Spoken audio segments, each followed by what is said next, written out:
go straight into questions. Lincoln, what was it that finally necessitated the decision in your mind to let Alex go? Yeah, watched the game Saturday night, slept on it, and thought about it a lot throughout the night. Didn't sleep much. Thought about it a little bit more Sunday morning, and just felt like it was the best interest of our program, both for this year because we still have a lot to play for. We still have a really cool opportunity in front of us, and for the future that we needed to make the change, and we just. We simply weren't making the progress I think that we all expected that we would make, and it's tough because these decisions when you make them, there's no guarantees in this game. I mean, we're 2 football snaps away from being undefeated in this conference right now. You never know exactly how these things are going to go. Alex is a great coach, a great person. He's proven that a lot throughout his career. And I'm disappointed that it didn't work here. I know he is as well. But we've got to move on. We're going to move on. Excited for Coach Nua and Coach Odom, their opportunity. Excited for Taylor Mays. Excited for our team. We got a big-time challenge, but a big-time opportunity right in front of us here with these last 2 games. And we win these 2. We could put ourselves in a pretty cool position, and so that's our focus, my focus going forward. If we were in a situation where we didn't have a whole lot left to play for, in terms of a conference championship and having an opportunity there, it might feel a little bit different. But we are very laser focused on these opportunities ahead, and then whatever comes next after that, we'll deal with it at the appropriate time.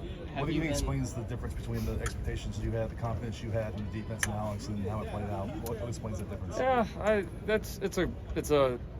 it's a tough question. The bottom line is it didn't get to where any of our players, any of us expected, and we all take ownership in that. Listen, that's the nature of the beast here, and I certainly am not. And our players, the rest of our staff, certainly not laying all the blame at Alex, because the reality is I have a role in that. The other defensive assistants have a role in that. Our players have a role in that. Our other staff members, everybody has a role in it. And so if it goes well, that's great. And if it doesn't go up to the expectations, then changes are going to be made, adjustments are going to be made, and that's just part of the business. And so I think I have some thoughts of why. I don't know that this is the appropriate time to jump into all that. We're getting ready to go play a really important football game. But obviously, as we once the season wraps up and we look forward to preparing for next year in the future, those are questions that we'll have to answer to make sure that we're heading in the right direction, obviously, for the future of this program. Lincoln, what was your overall thoughts on Alex Grinch's tenure here as a defensive coordinator? What's that? What was your overall thoughts of Alex Grinch's tenure here? Alex Grinch? Alex Grinch. Yeah. Well, first, I mean, SC Trojan fans should know he's one of the first people to say yes and get on the plane. And he wanted to be here and saw the potential and believed in this place as much as I did. And I think that ought to be appreciated. Second, he was a part of the greatest turnaround in this school's history. And that should be appreciated. I know things defensively through the end of last year and throughout the season, especially kind of from mid-season on, have not been what either one of us wanted. And that's obviously why we're here today, so I think that says enough. Lincoln, was this a decision that came primarily from within the football program? Was there input from a athletic department standpoint? Did it come from you specifically? It was my decision. With the portal opening in a month and recruiting early signing period 2 weeks after that, does that kind of dictate the timeline for the search? It's something you're aware of. You can't avoid it. But I'm not going to sacrifice anything for getting the right person. That's the most important thing. These are decisions that have a long-ranging impact on our program, and it's a decision you don't make lightly in the first place, and then as we decide future course, we're obviously not going to take that lightly either, and so we'll pay attention to obviously the recruiting and how that goes, and communicating with our recruits, which we've had a chance to do with a lot of them up to this point. We'll do more, but nothing will trump getting the right person in here, because we're going to play great defense here. Like, period. It's going to happen. It's going to happen soon. There's no reason in the world why it can't. And obviously, a key is getting that next person in here, but also a key is, like I said, all of us, myself, players, other staff members, everyone that's a part of this thing going forward has got to own their part in it as well and do better. What about making that hire? What are some of the factors you think will be that you're looking for, I guess, when you look ahead? I definitely get the question. I honestly, just with the week ahead, and really the next couple of weeks ahead, don't know that I want to just start laying out a bunch of specifics. I know, obviously, I will. Obviously, I've in the last several hours, I've spent a little bit of time thinking about it. Majority of my time is obviously getting ready to go play Oregon. I think, very simply put, though, I think what I said before, our goal here is to be an elite defense, one that is a huge part of this team, that is the strength of this program, is one that leads us to championship opportunities year in and year out. And finding the right person to help get that done is certainly where it'll start. How do you balance the next 2 weeks of coaching this team and getting a list together of candidates? 99% coaching this team. Maybe when I get a few minutes here and there, spending a few minutes thinking about it, putting together a little bit of thought. But again, it'd be different if we were sitting here in a different position. But the reality is, you win these 2 games, this thing gets pretty interesting pretty quick. Just look at the standings, and this team's capable of it. And I told them this morning, it's in the team meeting after gave them the news, and I said, look, guys, it's our feet are planted forward right now, focused on these next 2 weeks and being the very best that we can and rallying from this. And so if I'm going to ask our team to do that, then I better be doing the same thing myself. What was the reaction? On this just a little bit already, but obviously we're close with Alex and had a strong relationship with him, and just to have to make that decision, as hard as it was, how hard was it on you? It sucks. Yeah, it sucks. I've been very lucky. I've had great staff members, in the time that I've been a head coach, that have supported me. Alex being one of those. We won a lot of games, a lot of championships, did a lot of great things together. And he's a good friend. He's got a great family. I mean, shoot, our kids are close.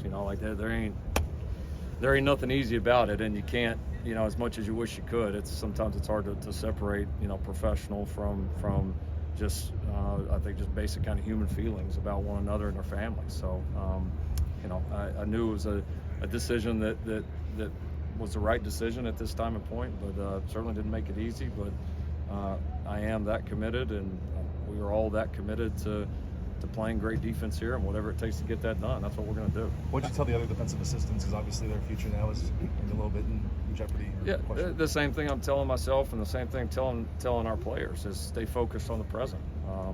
It's easy for me to lay it out for them, because I got my first opportunity to call plays, and probably a sequence of events I didn't know at the time, but that changed my life. And honestly, I'm probably not sitting here talking to you guys today without that happening when Mike got fired at Texas Tech and I got a chance to call it the first time. I mean, that totally changed my trajectory, and these adversity like this can also bring about some of the best opportunities in somebody's life if you view it that way. And for I shared that with our defensive assistants. I shared that with Brian. I shared that with Sean. I shared that with Taylor. I mean, we got a great opportunity right here. Like the hell with everything else right now. Let's go get in the bunker right now and just circle the wagons and just go at it here for a couple weeks and see what happens, and we'll figure out the rest after that. Has the staff decided who's going to call defensive plays? We have. I'm not gonna. I understand why you'd ask the question. There's of no benefit of me, for me or for the program, to announce that. But obviously, the staff is having a lot of input, and Sean and Brian will take the lead there. Coach, Again. how is this situation compelling you to grow?